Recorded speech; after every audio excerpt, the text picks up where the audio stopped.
And I've been asking my viewers and listeners all day in an exclusive Mark Dolan Tonight People's poll, should the Tories ditch Rishi Sunak to win the next election? What's your view?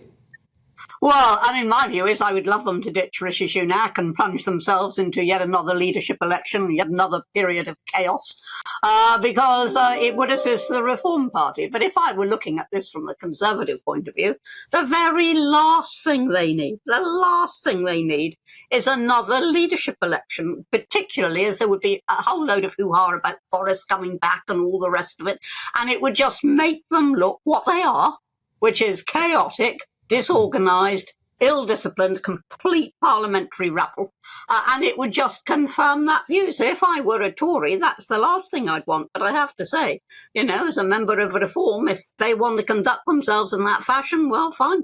You've left the Conservative Party, Anne, but you know it inside out. Do you think Rishi Sunak is safe, even in the event of a by-election wipeout? Yes, I think he's safe because, as I say, they won't want to go through another period of chaos and uncertainty, particularly with all the Boris stuff going on as well. They won't want that.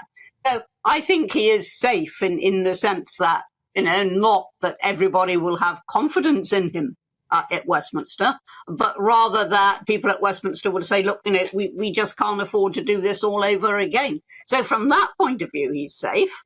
But you know, if there is a wipeout at these by-elections, he will have been sent a very strong message, which so far he is just not heeding. This Tory government is not Tory. It's not Conservative. It's not Unionist. It's neither of those things. And he is getting all this flack and all these bad election results, local elections, etc. And yet he doesn't see that simple fact.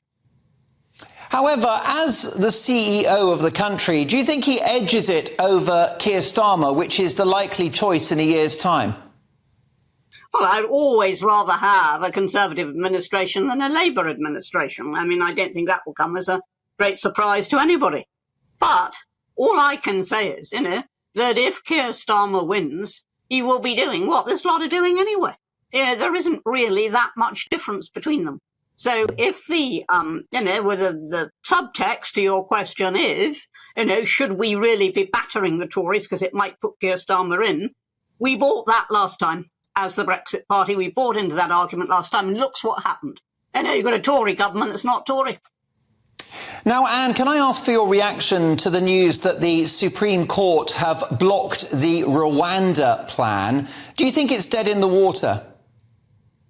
No, not if the government is sufficiently determined, but it's going to take time. Nothing much is going to happen between now and really next summer, I would have said. Now, you know, the lower courts supported it, including the High Court. The Lord Chief Justice himself supports it. And yet, of course, he was outvoted by 2 dissenting voices. Now, you know, therefore, there is a chance if you take this to the Supreme Court, or, you know, you take further measures, or you make the law more explicit, or whatever it is you do, there is a chance that this can go through. And I think it should go through. I think it is a mighty good deterrent, but it won't be a deterrent so long as nobody's being sent there. Anne, a woman who lost out on a job after tweeting gender-critical views is to receive a £100,000 payout after a decision from an employment tribunal. I can see you applauding that judgment. Tax expert Maya Forstater did not have her contract renewed in March 2019 after writing tweets saying that people could not change their biological sex. She was found to have experienced discrimination whilst working for the Centre for Global Development. Anne, is common sense beginning to prevail? Oh, I think common sense has got a very uphill struggle ahead of it. Yes, now Maya Forstater, of course, I mean, A, could afford the action, B, is a very confident and a high-profile career woman, and, you know, if I were going to tangle with somebody, I'd think twice about tangling with Maya.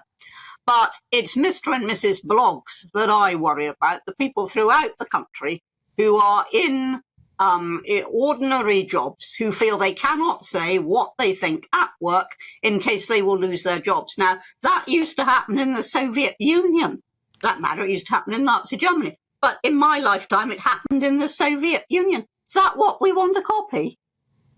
Anne, how's your bank account looking? I've got no doubt it's overflowing from your years of best-selling books, television appearances, parliamentary salary, the small crumbs we give you from GB News. Your reaction to what looks to be a politically motivated decision to cancel Nigel Farage's bank accounts?